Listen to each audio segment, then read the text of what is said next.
Las tortillas no tienen fecha de caducidad. Escucha a lesbianas mayores de 50 años compartiendo experiencias, saberes y sentires. Te invitamos a echar tortillas al comal con tu lesbiana favorita, Norma Mogrovejo.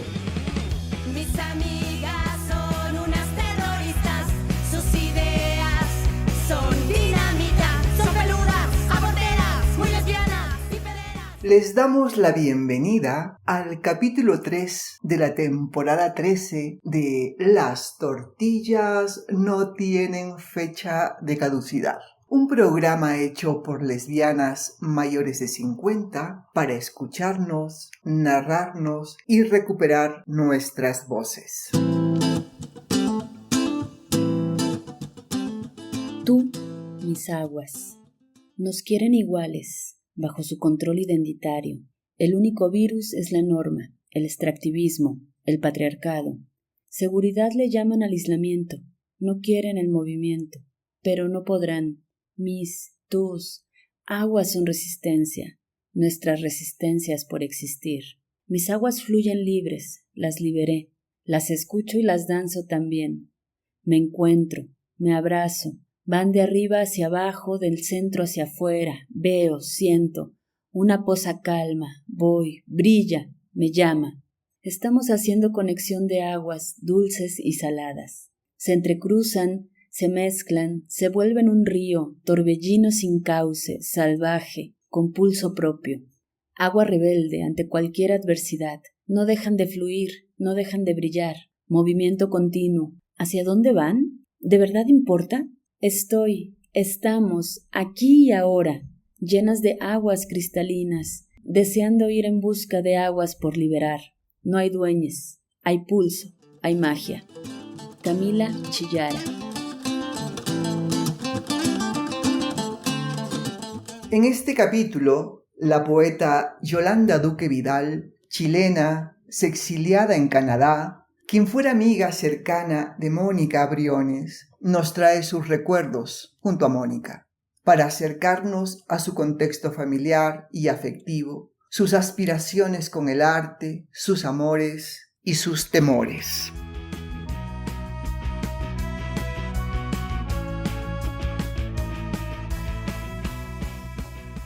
Yolanda Duque Vidal, una poeta del territorio usurpado por Chile, ha publicado 11 libros. Fragmentos de su obra han sido traducidos al francés, inglés, italiano, rumano, alemán, ruso y árabe. Sus poemas y textos han sido publicados en varias antologías internacionales. Destaco su novela La memoria se mira al espejo, bajo el sello de su editorial Alondras, que imprimió de manera exclusiva 30 ejemplares en el 2023. Es una autobiografía en el que Yolanda pinta su lesbianismo en el contexto de una familia rural y en dictadura militar. Diversos exilios la llevan al Canadá, desde donde viaja dejando flotar su poesía. Amiga entrañable de Mónica Briones, quien hubiera querido que Yolanda escriba su biografía. Yolanda, en noviembre del 2020, obtuvo el Gran Premio Internacional Writers Association, con sede en Bruselas, Bélgica y Pristina, Kosovo. Yolanda, querida, muchas gracias por acompañarnos. Es un honor contar contigo en esta ruta que hemos trazado para conocer y honrar la memoria de Mónica Briones y también analizar la tragedia del lesbocidio en nuestro territorio de la Abya Yala. ¿Qué tipo de relación tenías con Mónica Briones? ¿Qué recuerdas de ella? ¿Cómo era de carácter? ¿Qué compartiste con ella? Mi nombre es Yolanda Duque Vidal, soy poeta, escritora, editora, nómade, pájara rara, como me decía mamá. He viajado por el mundo, por 4 continentes, llevando mis textos, mi palabra. Esas han sido mis actividades todas literarias. Antes fui contadora, trabajaba con números, pero después, cuando jubilé, ya seguí con la literatura. A Mónica Briones la conocí entre los años 60 y 70. La primera vez la encontré en un piano bar muy íntimo que había en el centro de Santiago, que se llamaba La Guarida. Era un piano bar muy simpático, con un pianista ahí, con unos cócteles muy deliciosos, y rinconcitos con puff y mesitas redondas chiquitas, donde nos reuníamos gays y lesbianas. De la primera momento nos hicimos amigas. Ella me contó que estaba en una exposición en el Parque Forestal de Santiago. Esa misma noche me hizo un retrato a lápiz, a carbón, y me lo regaló. Al día siguiente fui a la exposición y tenía un puesto donde tenían sus esculturas, sus pinturitas, y además estaba haciendo retratos a carbón a la gente que pasaba. Nos hicimos muy amigas. Pues nos encontrábamos casualmente en las fiestas privadas que se hacían en los departamentos o en las casas. Y ahí empecé a notar que a ella la discriminaban mucho porque la trataban como la hippie, etcétera, la discriminaban bastante. Llegó un punto que la perdí de vista y era que la familia la encontraron media perdida en la calle, estaba completamente drogada y yo no la había conocido esa parte de ella, ni borracha ni drogada, no la había visto nunca así. Y supe que la familia la había puesto en el hospital psiquiátrico para desintoxicarla. Luego la encontré en una feria artesanal en Viña del Mar y yo estaba en el departamento de una amiga que también hacía fiestas y estábamos ahí un montón de lesbianas ahí pasándola bien. Estaba de vacaciones y fuimos a la feria artesanal y ahí la fui a saludar. Ahí estaba con sus muñecas, sus pinturas y también con sus esculturas en cobre repujado que hacía ella y haciendo sus retratos a lápiz, a carbón. La encontré muy flaquita y ella me contó que había estado hospitalizada, internada, y la llevé a casa de Laura en la noche y estuvimos jugando. Yo me llevaba de perlas con ella, éramos muy cómplices. Le digo, Mónica, ¿me acompañas al casino? Y me acompañó al casino y ahí me fue contando lo que vivió con el psiquiatra, lo que le dolió que su familia, en vez de apoyarla, la fueran a dejar ahí, que su familia se enteró más o menos que ella era lesbiana y que la madre nunca la perdonó. Todo eso a ella le dolía demasiado. La psiquiatrización fue y sigue siendo un destino de muchas lesbianas, quienes han sido medicalizadas, violentadas, anuladas, torturadas con electroshocks. En el 84, del territorio usurpado por Chile y usurpado por la dictadura militar, las lesbianas eran cruelmente perseguidas. No existía el concepto de lesbicidio, porque para las reglas de la dictadura hetero-militar patriarcal, las lesbianas no debían existir. ¿Cómo se encontraba Mónica tras esas torturas?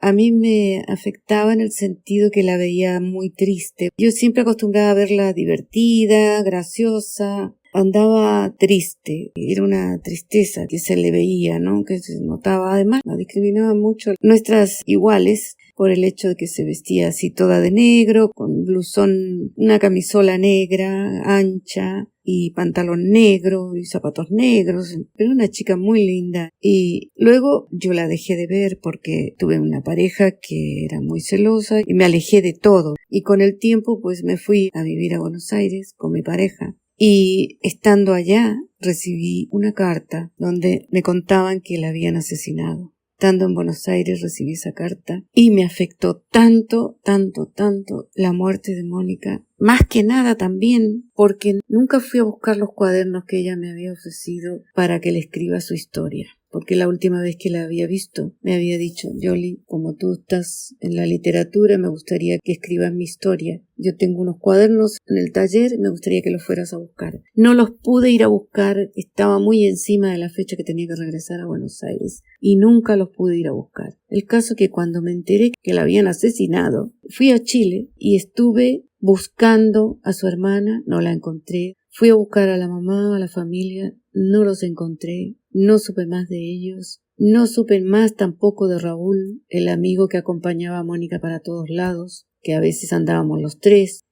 Cuando me enteré cómo la asesinaron, la manera que la asesinaron, quedé devastada. La asesinó, según testigos de Susi, la amiga que la acompañaba esa noche saliendo de un bar que estaba celebrando su cumpleaños, Mónica.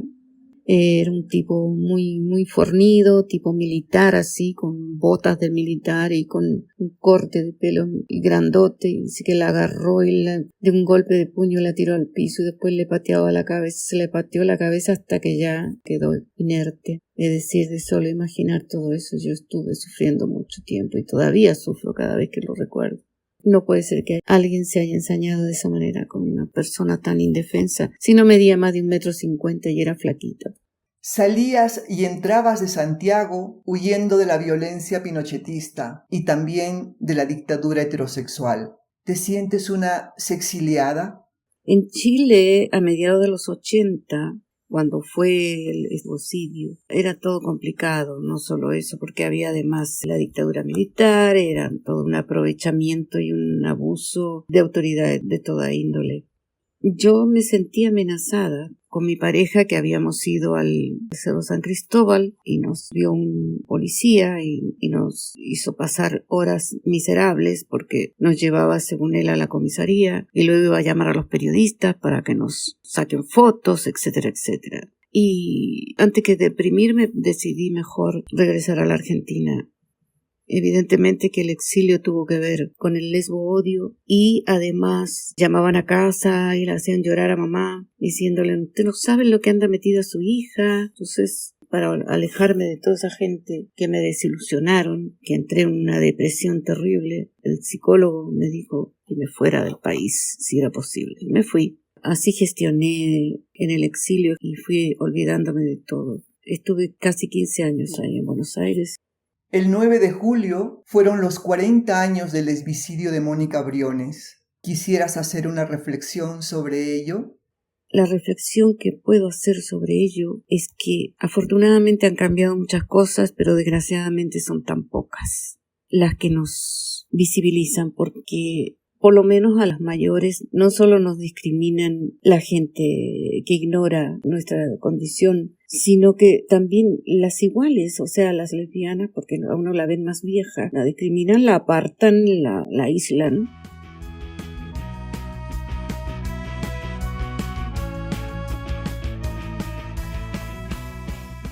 El rescate genealógico nos permite reconocer la historia de resistencia de lesbianas como Mónica Briones y Yolanda Duque Vidal, y muchas otras que vivieron persecución, violencia, sistemas diversos de apartheid y lesbicidio, una realidad que no solo es del pasado. El odio y la ignorancia sostienen la misoginia y el lesbofeminicidio. El odio de los hombres dirigido a toda mujer que no acepte su supuesta superioridad y legitimidad para apropiarse del cuerpo y la sexualidad del colectivo de las mujeres. La ignorancia lesbicida legitima no la razón, sino la verdad del sujeto del poder. Muchas gracias, Yolanda Duque Vidal, por acercarnos a la memoria de Mónica Briones. Tus emociones por ella son honradas en este espacio, por lo que agradecemos tu generosidad. Si la audiencia de Las tortillas no tienen fecha de caducidad desea leer su novela La memoria se mira al espejo, puede comunicarse con ella al correo con Y, yodubi y bechica, yodubi2 @yahoo.com.